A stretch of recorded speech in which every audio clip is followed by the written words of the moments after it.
परिचय।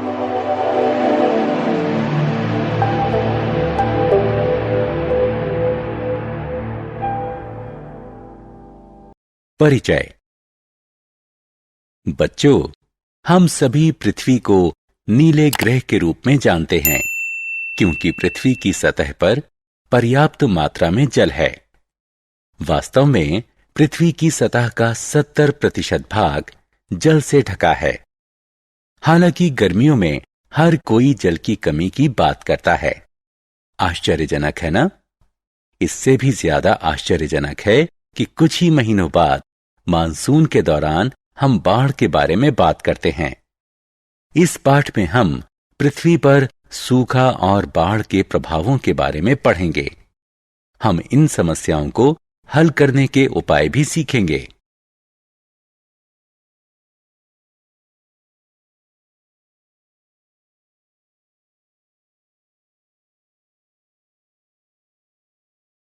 उद्देश्य।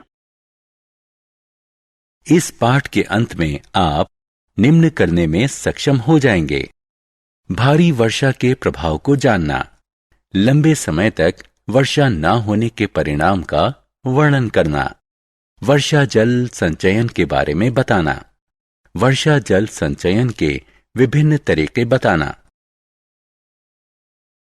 वर्षा का जल कहां जाता है? क्या आपको कभी आश्चर्य हुआ है कि वर्षा का जल पृथ्वी पर पहुंचने के बाद कहां जाता है? वर्षा जलधारा की तरह बहता है। यह तालाब, झील और नदियों को भरता है। यह समुद्र और महासागर में गिरता है। बर्फ पर्वतों पर गिरती है और बाद में जल के रूप में पिघल जाती है। यह जल पर्वतों से धाराओं और नदियों के रूप में नीचे बहता है। अतः आकाश से प्राप्त ज्यादातर जल आखिरकार कभी न कभी महासागर में मिलता ही है। भौम जल। समस्त वर्षा जल प्रवाहित होकर नदियों में और अंततः महासागर में नहीं जाता। इसका कुछ भाग मृदा द्वारा अवशोषित कर लिया जाता है। इस जल को भौम जल कहते हैं। भौम जल बहुत से झीलों और कुओं के जल का स्रोत है। हैंडपंप और ट्यूबवेल उपभोग के लिए इसी स्रोत से जल उपलब्ध कराते हैं। हालांकि भौम जल के अत्यधिक उपभोग के कारण यह कम होता जा रहा है। परिणाम स्वरूप भौम जल प्राप्त करने के लिए हमें गहरी से गहरी खुदाई करनी पड़ती है।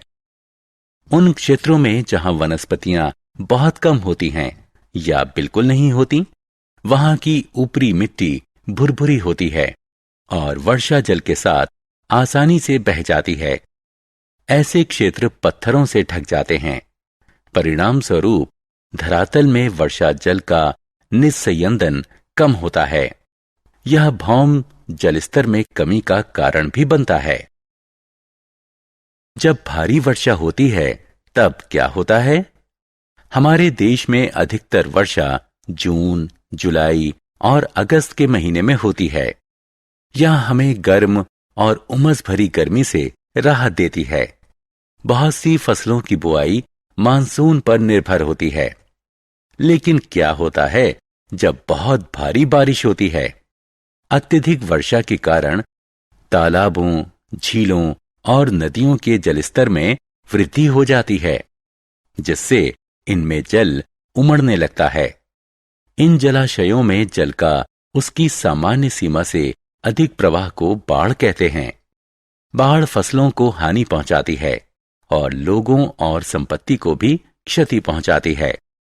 भारी वर्षा के कारण बाढ़ का आना भारत में हर वर्ष की विशेषता है।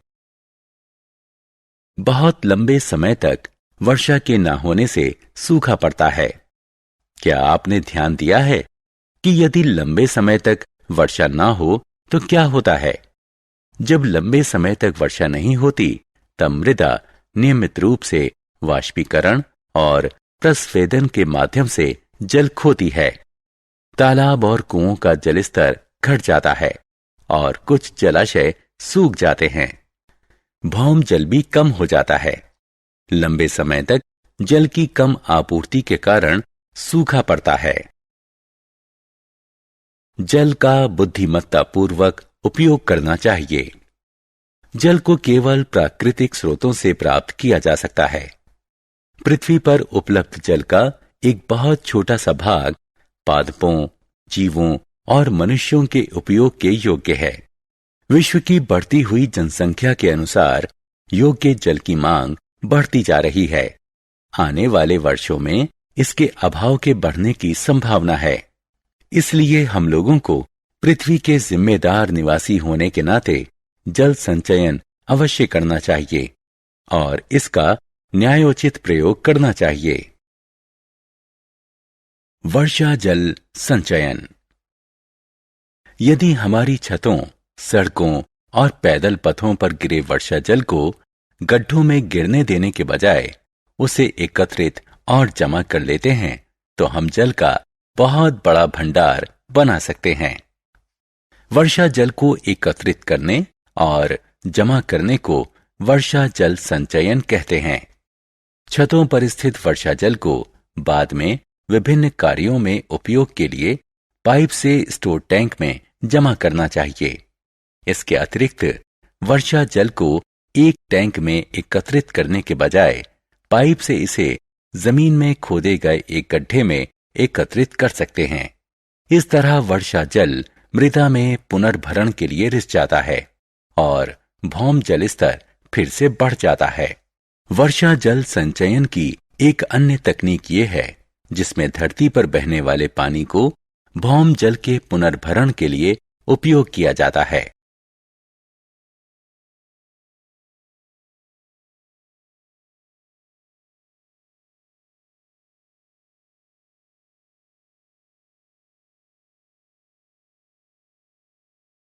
सारांश।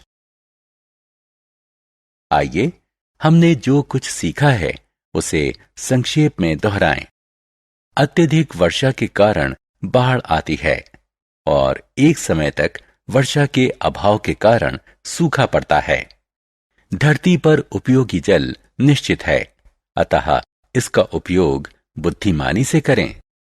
वर्षा जल को एकत्रित करना और जमा करके रखना वर्षा जल संचयन कहा जाता है।